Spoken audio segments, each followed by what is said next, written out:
Now that we have examined implicit biases, let us explore how they are operationalized. How do biases become visible? One way is through microaggressions. The foremost current researcher in microaggressions is Dr. Daryl Wing Su at Columbia University. His definition on this slide is the most commonly used. The definition specifically references racial incidents directed toward people of color.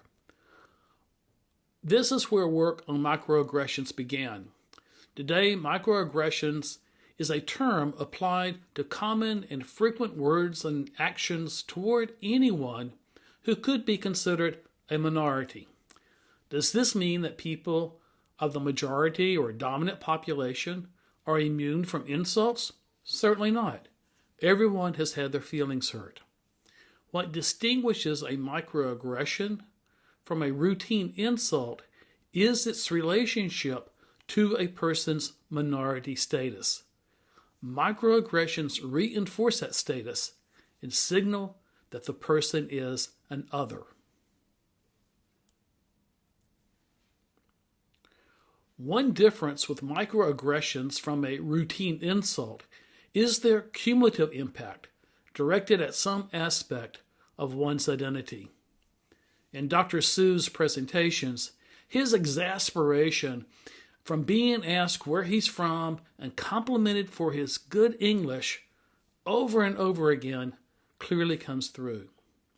These incessant and cumulative impacts of microaggressions is what led Harvard psychiatrist Dr. Chester M. Pierce to develop the term originally in the 1970s.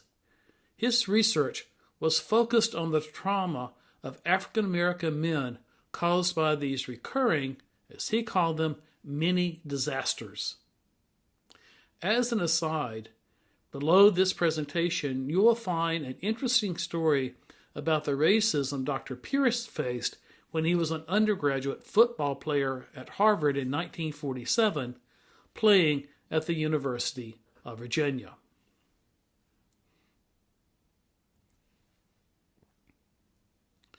Also below this presentation is a link to a tool for recognizing microaggressions and the messages they send. This slide shows an example of the information that you will find in this document. You see the theme around the microaggression, and then you see specific examples of what a person may say or may do, and then what message is felt on the other end of that.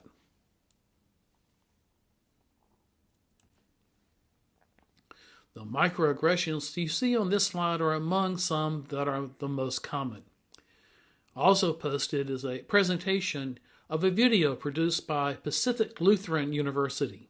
In it, students share the microaggressions that they have experienced and the impact on them. The photo on the right of this slide is of the artist Kim Yun Kim, created at Fordham University as part of a photo essay on microaggressions that students experienced there. One of the microaggressions mentioned by the students at Pacific Lutheran University is about hair and people wanting to touch it. People in my classes and workshops consistently confirm the incessant nature of having to deal with people's comments about their hair. Some people are very sensitive about it, others merely annoyed, depending on the context.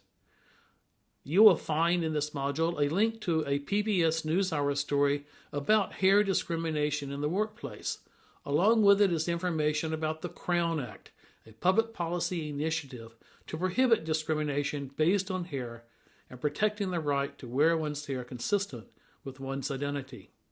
CROWN is an acronym for Create a Respectful and Open World for Natural Hair. Why legislation? Why is this such a big issue? For people to have to deal with it, we have no clue. But black women are 1.5 times more likely to be sent home from the workplace because of their hair. Black women are 80% more likely than white women to say that they have had to change their hair from its natural state in order to fit in at the office. We have been acculturated to perceive straight hair as the right and professional way to wear one's hair. Why? What does this have to do with performance?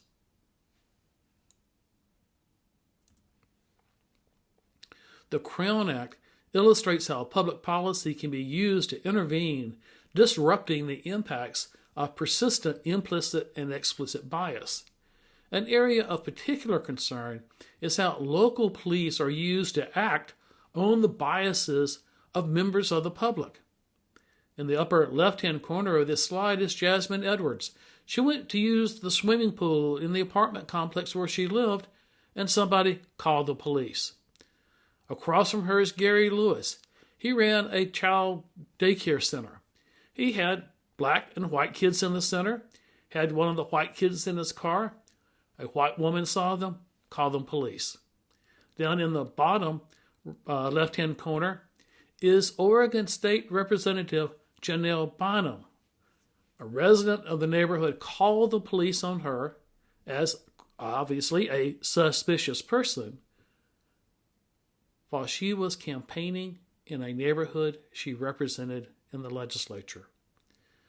And across from her is Rashawn Nelson and Dante Robinson, arrested famously at the Starbucks in Philadelphia. And in the center is Christian Cooper, a bird watcher, enjoying a pleasant day in Central Park when a woman came through with her dog off the leash. He asked her to put the dog on the leash, as is required there. And what did she do? She threatened to call the police on him. How do we change public policy regarding suspicious persons calls? How do we train 911 call takers and the police to deal with such calls?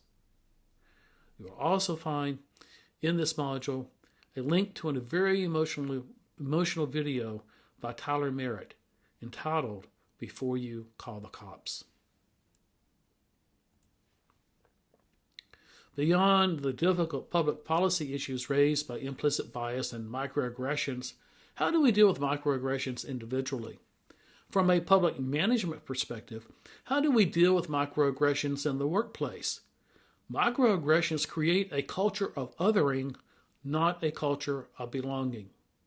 The key to changing the culture is having the willingness and courage to confront microaggressions when they occur and make them socially unacceptable in the workplace. Another video in this module is by Tiffany Alvoyd, and she further explains the impacts of microaggressions and offers advice on how to deal with them. And that advice is summarized on the left-hand side of this slide.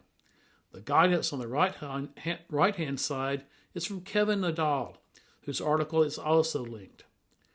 Remember, microaggressions are products of System 1 thinking, saying something without conscious thought.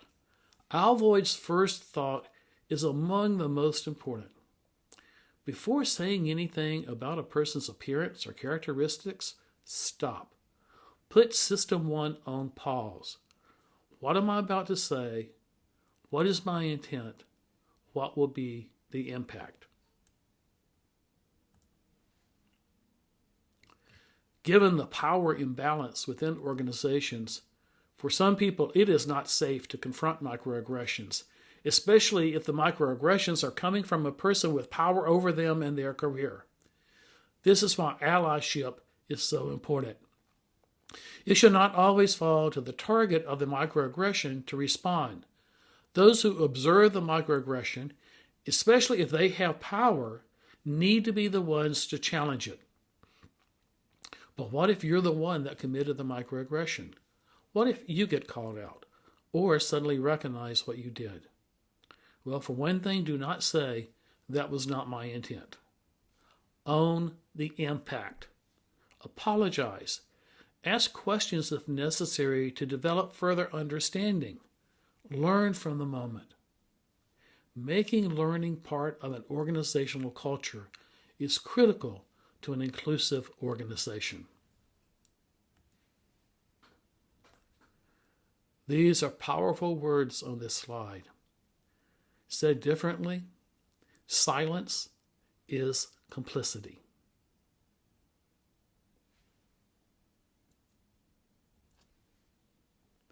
If you have questions, as always, post them on Ask the Professor discussion board.